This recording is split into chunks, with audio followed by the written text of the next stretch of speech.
going on, everybody? This is Timothee, King Choco, and it's Christmas Eve 2013, and I just got done Christmas shopping and doing late night, last minute shopping for my family.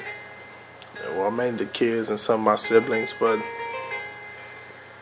and I started to think about Christmas. Every Christmas I think about growing up as a Timothy in the Timothy household on Christmas. I mean, for us, Christmas was all about family and all about God. I mean, I never seen a Christmas tree in our house. Never had any presents under the tree. I mean, maybe 1 or 2 years we might have got gifts, because my family was not that fortunate. We grew up real poor. We didn't grow up on that to the fact my parents was able to afford. It was 5 of us, 5 kids in the house, sometimes 6, sometimes 7, and so with that being the case, our parents couldn't provide for us all year round and make Christmas happen. But one thing I did remember was going back to school every year, and the first thing they do when you come back from Christmas break is ask you, what did you give for Christmas? And I'm not sure my siblings did this, but I would lie every year and tell them that I got like the coolest toys out, just because I was kind of embarrassed and ashamed to let them know that my parents didn't have money. But one year I was maybe 8 years old, I believe, and I wrote a letter to Santa just asking. It was more so a prayer, kind of like a prayer to Santa. It wasn't really like no list of things that I wanted, but it was more so a prayer just asking for help. And I wrote the letter. It was a real windy night out in Fort Lauderdale. I was in Lauderdale at the time. It was a real windy night, and I threw the letter in the paper airplane, threw it out the window, and just hoping that it's going to get to him. And an hour or so go by, and I look on the ground, look outside the window, on the ground, the letter's right there, wet and stuck in the puddle.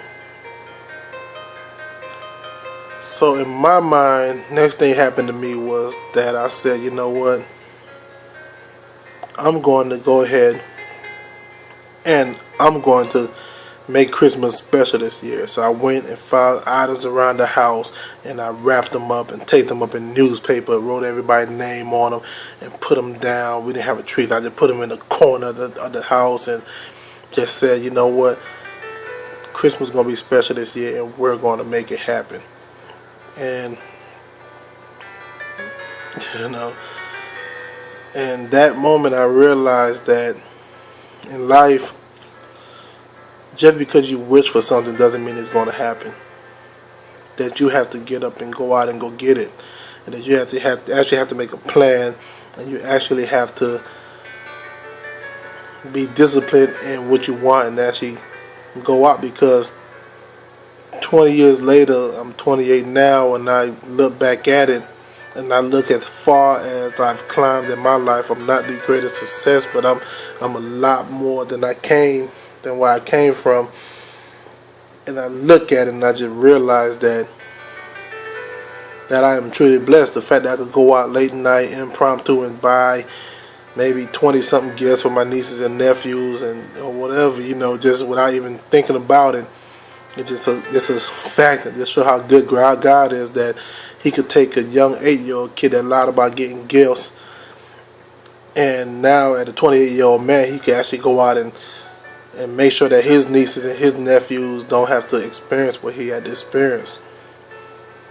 But one thing that I also tell them, my nieces and nephews, some years I don't even buy nothing on purpose, because I want them to understand the fact of what Christmas is really about. And it's about the fact that Jesus was born to later on give His life for us and to save us, and that's the reason we celebrate. So some years I don't even go out and buy them any gifts, and I go ahead and make them buy gifts for other people, just so they can understand the meaning of it, and that they won't get it twisted and caught up in this whole commercialized world of what Christmas is.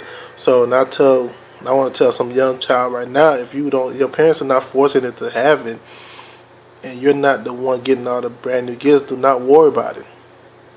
That doesn't mean your parents don't love you. That doesn't mean that you're not going to grow up to be whatever you want to grow up to be, because you will. And as long as you got God on your side, I guarantee you it's going to work. And I'm living proof of it. So I need to say Merry Christmas to you all. God bless you all. I love you. And have a wonderful Christmas to you and yours.